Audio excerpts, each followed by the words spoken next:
암세포는 무조건 없애야 될 적으로만 생각했던 게 암세포가 건강한 세포로 바뀌더라는 뜻이에요.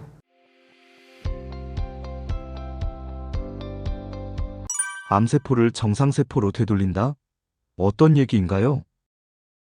이 얘기가 많은 사람한테는 처음 들어본 말일 수도 있어서 반갑기도 하고 반신반의할 수도 있는데요. 우리나라의 자랑스러운 결과입니다. 카이스트의 조광현 교수님이 난치병이라고 하는 3중음성 유방암을 그나마 치유가 잘 되는 호르몬 양성 유방암 세포로 이렇게 바꾸게 한 실험을 성공했고요. 또 대장암 세포를 일반 건강한 대장 세포로 바꾸는 실험에 성공했습니다. 네, 이분의 얘기와 여기에 내용의 핵심은 이 건강한 세포였던 게 암세포로 가게 된 그 근본 원인이 무엇인지를 밝히고 그것을 다시 이렇게 되돌리는 것을 했더니 암세포는 무조건 없애야 될 적으로만 생각했던 게 암세포가 건강한 세포로 바뀌더라는 뜻이에요.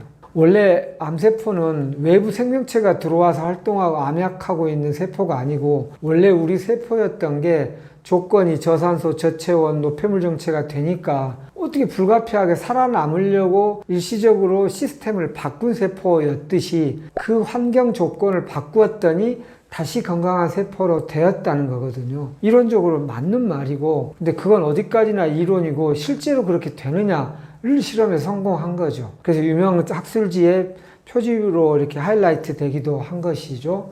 자랑스러운 일이고요. 그 부분에 대한 얘기입니다. 이 내용의 핵심은 일반 건강한 세포가 암세포가 되었을까의 그 원인을 그냥 눈에 보이는 것만이 아닌 근본 원인을 바꾸었기 때문에 이렇게 다시 돌아온 것이거든요. 그러니까 어떤 문제가 생겼을 때 근본 원인을 바꾸어 주니까 돌아온 것처럼 그래서 이 근본 원인이 뭔고 하고 봤더니 왜 이렇게 다세포 생명체인 우리가 고립되게 되었을까? 그게 긴장되면서 주변과 주변에 산소 공급이 잘 안 되고 혈관이 좁아지면서 긴장하면 좁아지잖아요. 그것의 긴장의 요소를 알아차려서 늘 좀 이완할 수 있는 상태를 만드는 것. 그러면 산소 공급이 잘 되고 그러면 주변에 소통이 잘 되고 그러면 다세포 생명체로서 역할을 하기 때문에 그렇게 독립적으로 단세포적으로 살아남아야 될 필요가 없어지면서 그 방식을 포기하고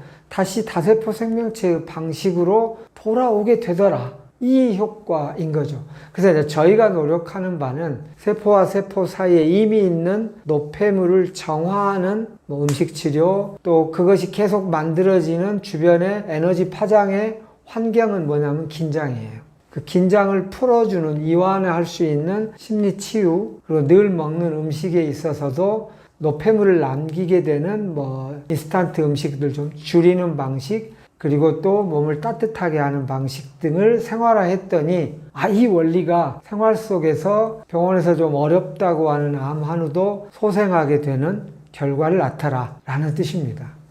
암세포를 자살시키는 유전자는 무엇인가요? P53 유전자는 암 치료하는 영역에서는 굉장히 각광을 받는 유전자입니다. 여러 가지 암 중에 약 60% 경우에 P53이 중요한 역할을 할 수 있다. 이 정도로 이렇게 단일 원인이 60%를 영향을 미친다는 것은 압도적으로 하이라이트 되는 관심사이거든요. 그래서 P53 유전자의 별칭이 스탑 유전자입니다. 스탑. 뭔가 암의 기본적 특징은 계속적으로 빠른 속도로 멈춤 없이 한도 없이 끝도 없이 숫자를 늘린다는 뜻이에요. 단순 분열 증식, 분열 증식. 그런데 P53은 뭔가를 스탑시키는 효과가 있다는 뜻이고요. 또 하나는 세포 자살을 시킨다라고 돼 있어요. 세포 자살이란 말이 듣기에는 좀 섬뜩할 수 있는데요. 이렇게 비유해 볼게요. 우리가 전쟁 영화 같은 걸 보면 막 전투하다가 큰 부상을 입은 전우가 있는데 다른 전우들이 부상을 입어서 잘 못 걷는데 약간 후퇴해야 되고 옆으로 옮겨야 되는데 옮기기가 어려워. 그래서 다른 전우들이 그 친구를, 그 동료 병사를 같이 하려다가 같이 죽을 수도 있게 되는 경우, 그럴 때 그 부상 입은 전우가 나는 이미 늦었으니까 나 돌보다가 너네들도 다 몰살한다. 나 포기하고 가란 말이야. 막 이렇게 외쳐도 그럴 수 없어. 우리 죽어도 같이 죽어야 돼. 이렇게 할 때 그것을 이렇게 하면 안 된다고 생각해서 스스로가 스스로를 자살해 버리는 경우가 있어요. 그 동료들이 그것 때문에 같이 다 죽게 되는 것을 막으려고. 슬프지만 아름다운 영화에 등장하는 장면이잖아요. 그것처럼 P53 유전자는 전체를 위해서 어떤 것을 세포 자살시키는 작동을 하는 중요한 기능을 해요. 그래서 그 기능을 활성화시킨다. 세포 자살이라는 것이 우리가 쉽게 말하면 우리가 처음에 엄마 뱃속에 태어났을 때는 주먹이 이렇게 갈래가 안 지고 둥그런 채로 있다가 요 사이사이가 우리가 손가락이 이렇게 여러 개 있어야 여러 기능을 하잖아요. 이게 막 쏘니면 어려우니까 요 사이사이의 세포가 자살하게 만들어요. 이것도 세포 자살이에요. 그래서 5가지로 나뉘는. 이렇게 하듯이 뭔가 살려보려고 했다가 안 되면 주변의 영향을 폐를 안 끼치고 자살을 하더라. 그걸 아포토시스라고 해요. 세포 자살. 우리 생명체가 37조 세포가 그 많은 세포가 전체적인 일을 하는 데 있어서 이거는 전체 시스템에 불가피하게 필요한 요소예요. 그거를 담당하는 세포가 P53 유전자입니다. 그리고 빠르게 분열 증식하는 걸 멈추기도 하고 전체를 위해서 불가피할 때는 스스로 자살하기도 하고 그것을 얘기합니다. P53 유전자가 제 기능을 잘 못하게 막혀 있는 것을 털어내고 그 기능을 제대로 할 수 있게 하고 P53이 활성화되게 하는 방법의 물질도 있고 삶의 태도도 있고 그러합니다. 그래서 그거를 돕도록 하는 것, 이게 이제 우리가 치료하려고 하는 원리이고요. P53을 활성화하게 하는 천연물에 대한 연구가 계속 활동적으로 지금 연구 중이고요. 저도 주 관심사로 있기도 하고요. 심리적으로도 늘 전체와 함께하는 훈련, 전체를 다 아우르는 훈련이 되면 그 에너지 파장이 만들어지잖아요. 그럼 희한하게 우리의 각각의 세포도 그 파장에 공명해요. 공명이란 말 아시죠?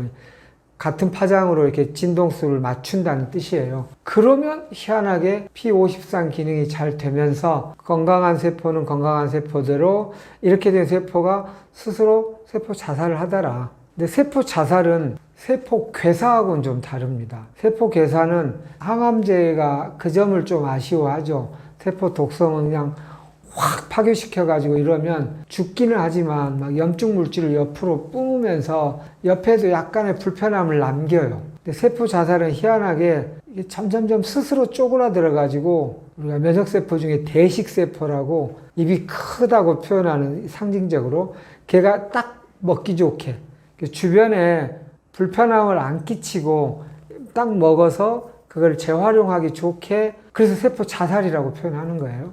그런 식으로 이렇게 죽는 거가 죽음이라는 거 우리가 반갑지는 않지만 전체 시스템을 위해서 아름다운 희생이라고 할 수 있죠. 그런 역할을 하는 P53 유전자를 활성화시키는 것은 어떤 물질로서 천연물로서 도움을 주기도 하고요. 아까 제가 말한 세포 전체를 통합적으로 보는 의식적 훈련, 마음의 훈련을 하면 그 파장에 맞는 P53이 활성화가 되더라. 심신의학에서는 그렇게 얘기합니다.